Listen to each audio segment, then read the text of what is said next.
I've had a few bids on the chairs.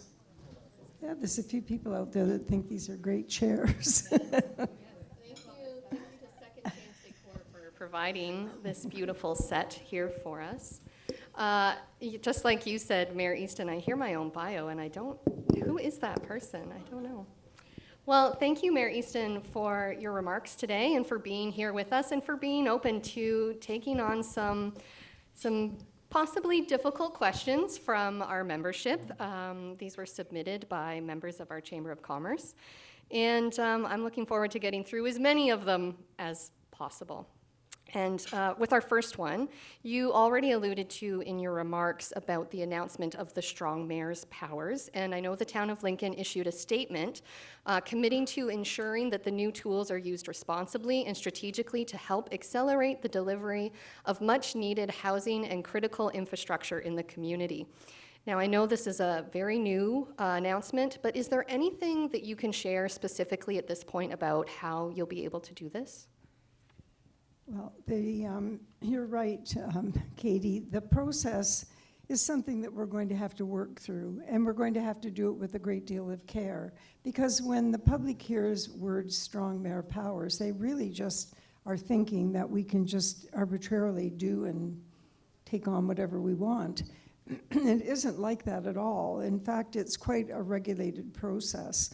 So I think there will be quite a lot of information available on Speak Up Lincoln. There will be a page there that you'll be able to go and read what's going on.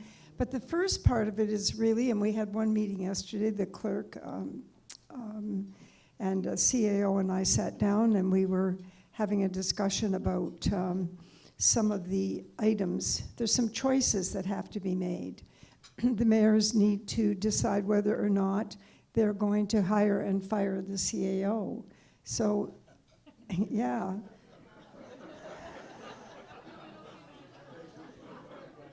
So, we're going to start with something very low key, as you can see.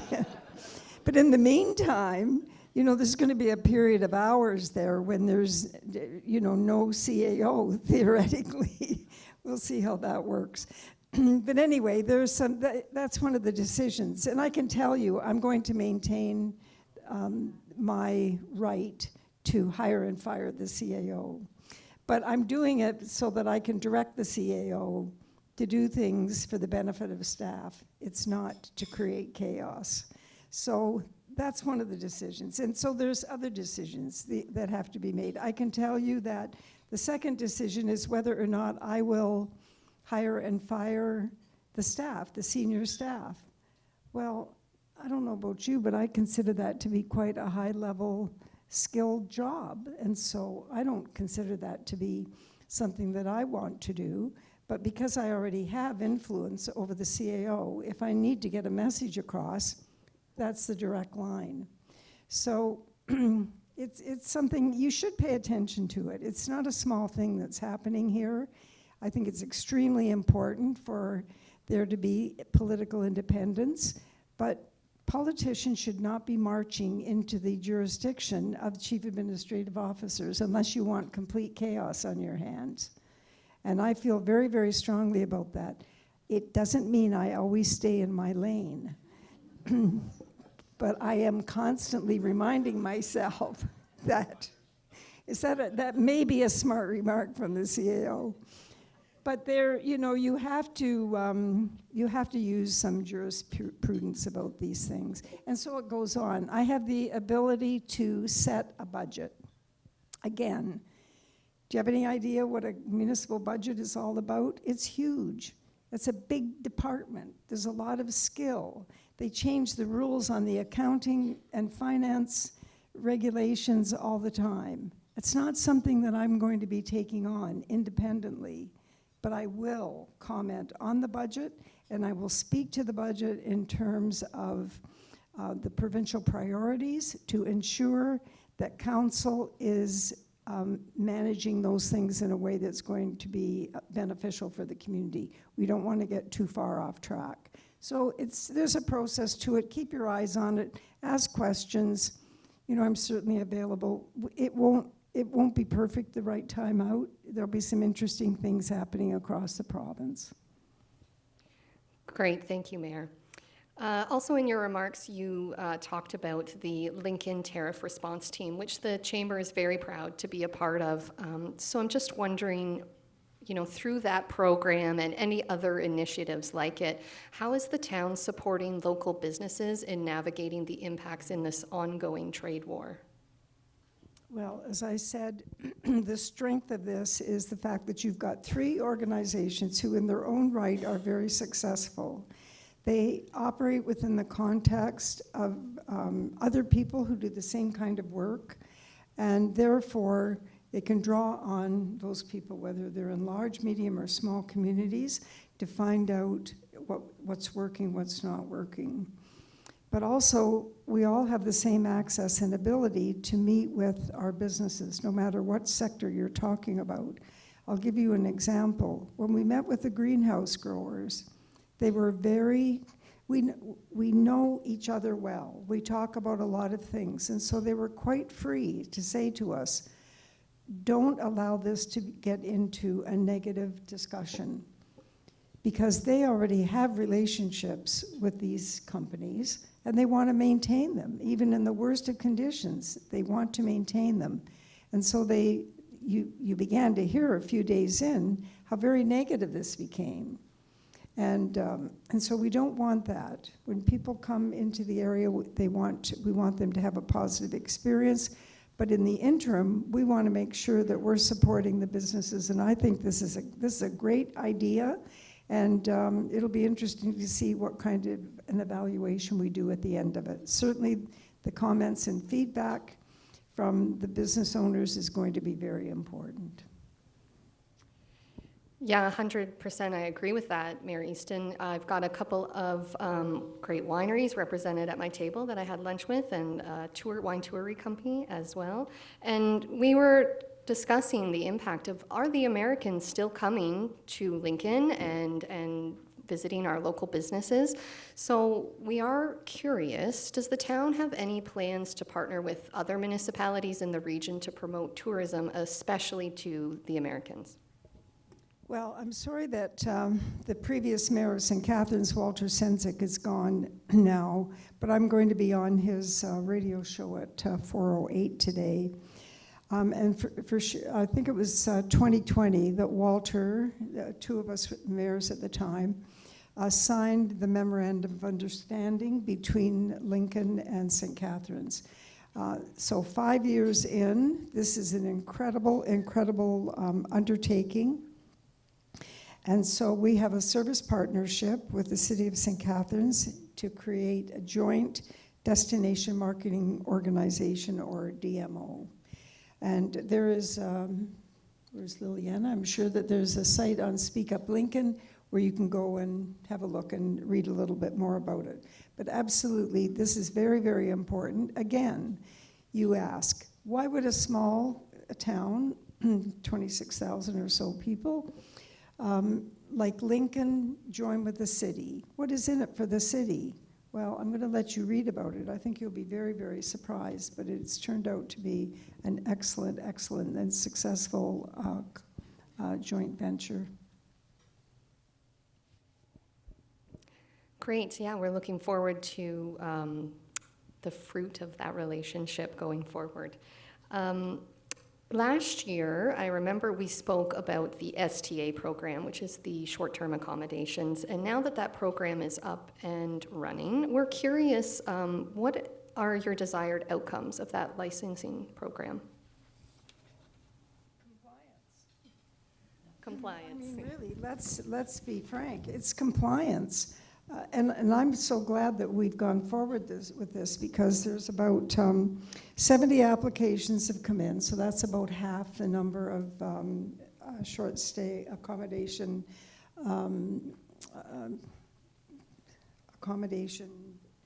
beds, if you will, units that are in the town. So we have compliance from half of the people that are going to be providing the facilities. I think it would be horrendous to come along a year or 2 years later and start to find out what you have to correct, trying to convince people to change their behavior. Can you imagine the cost of that? It just eats up hundreds and hundreds of staff hours. This way, everybody knows the rules going in, and of course, people want to provide the best experience. They're not going to start doing things that make life miserable for their customers.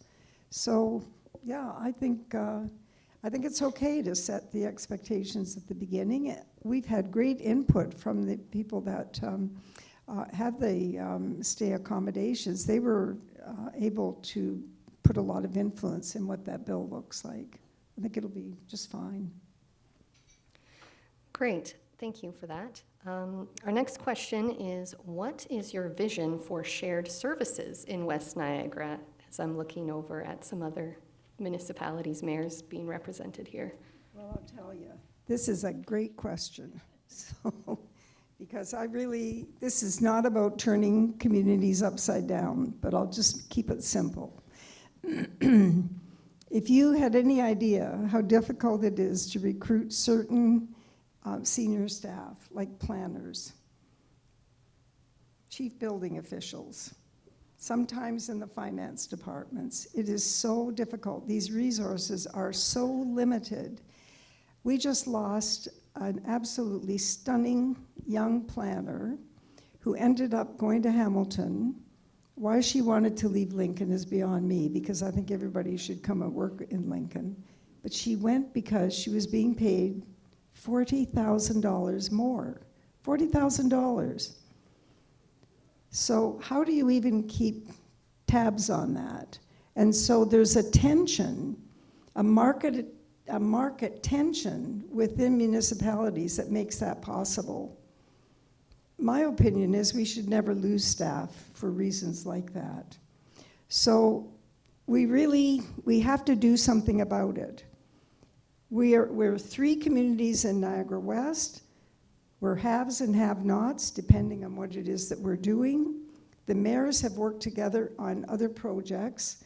We don't have to dismantle our municipalities, but we can sure find ways to keep valuable resources by not duplicating. So anybody that does any reading will find out that there's no money to be saved through amalgamation. That is well established, and the chair has been in this business much longer than I have. There is no money to be saved. So you really are down to looking at having a quality staff that will stay with your municipality for the long term. And this is where I think we have to start. And so, you know, I've spoken to my colleague mayors about this. We don't have to agree on every element of it. We just need to be able to come to the table and have a conversation when those opportunities arise.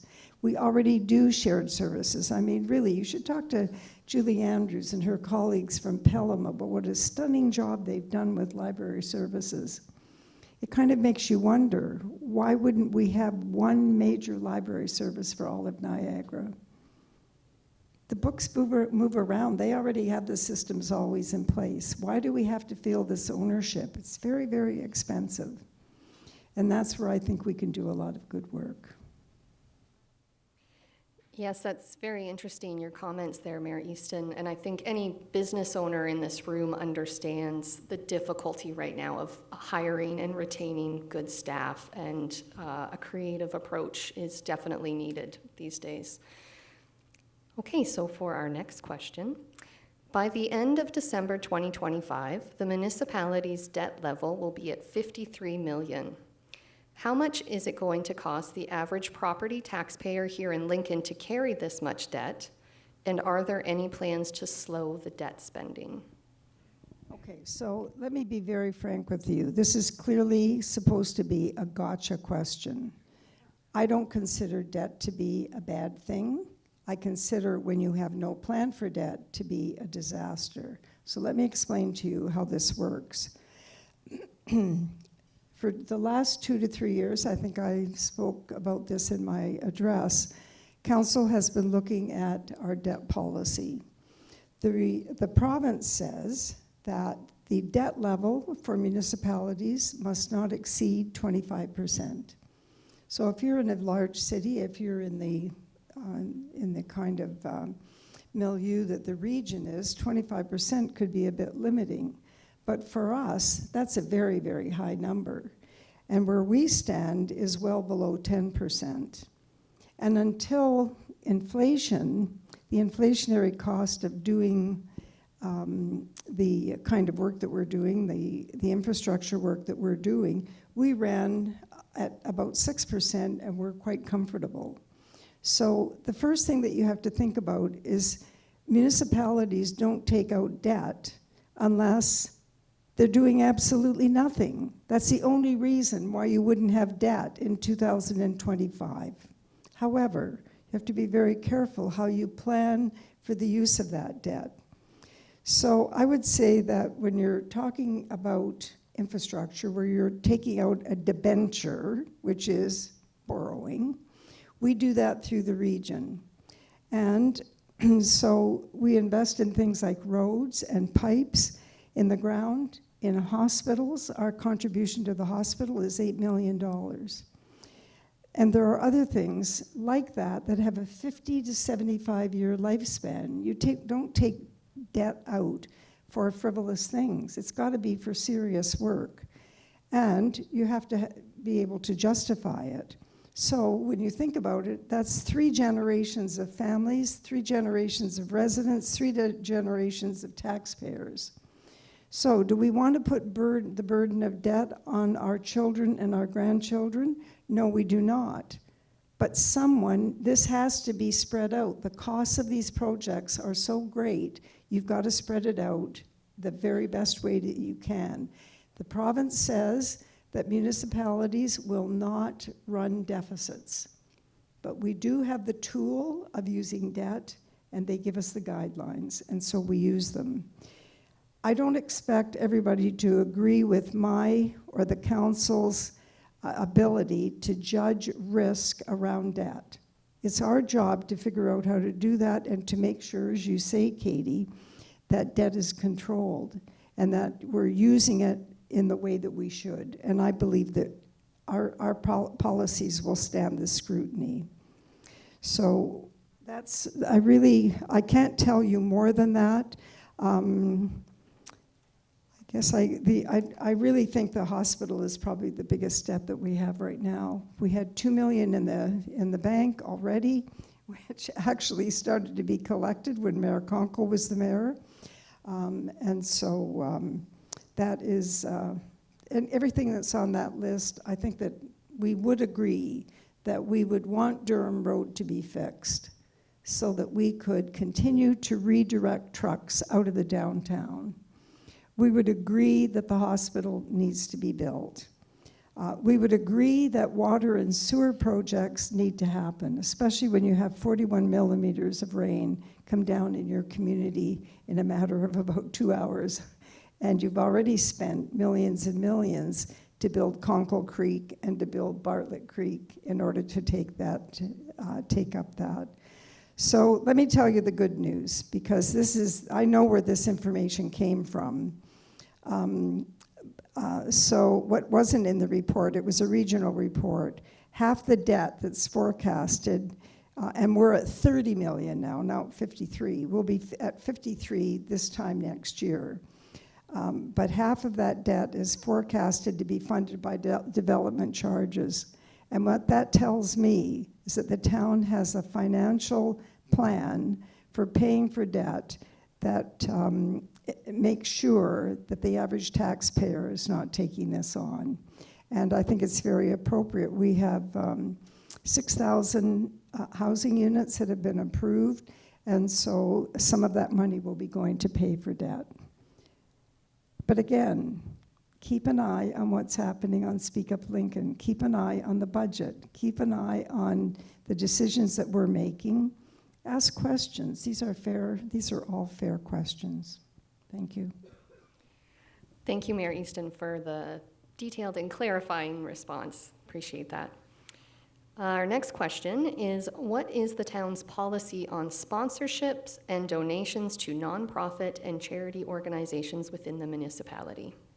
Yes, this is a question that the more activities you have in your community, the more it's important for people to understand this. We do have a policy on sponsorship and donations, and it even includes things like the signs along the boards at the arena. So there is a process for that. It also falls under and is expressed as part of the Council Code of Conduct and states that members are allowed to work with community groups to assist in raising funds. So if you're working with the library, for example, that's one that we can legitimately work with them and encourage people to give to that project. But there are others as well. When council will sit on committees, different committees throughout the town. If there's sponsorships required, they have the ability to approach business. Our focus at the town has been to help charities and not-for-profit organizations where possible. And the policy states that members may urge constituents, businesses, and other groups to support community events and fundraisers. Okay, thank you. We have time for one more question. Are you planning on introducing a business licensing program? And can you explain the reasoning behind the decision, please? Well, this is a very interesting question, Katy, and I don't know where it came from. So I went to Paul Deanne and I said, Paul, I don't ever remember this coming forward, and I don't really know what the motivation is. Do you think we should have one? Are people looking for another membership? It is an interesting... That's okay. We can have a little back and forth. That's okay. It does come up. At the board of directors of the Chamber of Commerce, there is definitely some value in knowing when a new business opens in our town so that we can be there to support them, so that we can make sure that it makes sense, the location that these new businesses are setting up in. It has come up in conversations with members. Yes, it would be another fee potentially for business owners in Lincoln, but there are some benefits to it. So I am curious what your opinion is on this potential business licensing program might be. Yeah, well, there definitely are. I agree with you. And after all, if it's a matter of having an inventory, because I think it's important as well, you can just, a flat rate of $5 isn't really going to hurt anybody. And again, it's kind of damage control in terms of being able to handle the businesses that are here and welcome them and do a whole lot of other things that are really within your wheelhouse. I think that would be quite good. So we have no plans. Paul tells me he's not bringing a report to council, and that's fine. But it sounds to me like maybe some businesses or the chamber has a plan that would be beneficial to them. You should bring it forward. Let us consider it, because as you say, Katy, it ensures that businesses operate under the same rules, and that is important. You want to level that playing field. You want to ensure that there is not a situation of unfair competition, and absolutely, I think if it's an issue that you feel would be beneficial, council would hear it. Wonderful. That's great to know. We might be talking more about that in the future. So that's all our questions for today. Thank you, Mayor Easton. There's a broad range of topics covered here, so I appreciate you sitting down and chatting with me today. Thank you very much, Katy.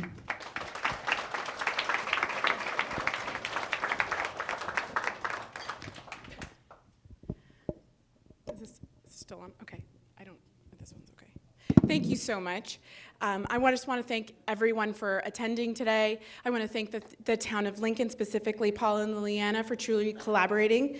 Andrea Chambers for your help as well. Of course, the chamber team, the BOD, my GRAC committee. I really appreciate all of the help. None of this can be possible without everyone. I want to thank NPEI for sponsoring this event. I also want to thank all of our annual sponsors, Custom Sign Lab, Beansville Physiotherapy, Niagara Outdoor, Jerry's Auto Body, Horizons Roofing, and Meester Insurance.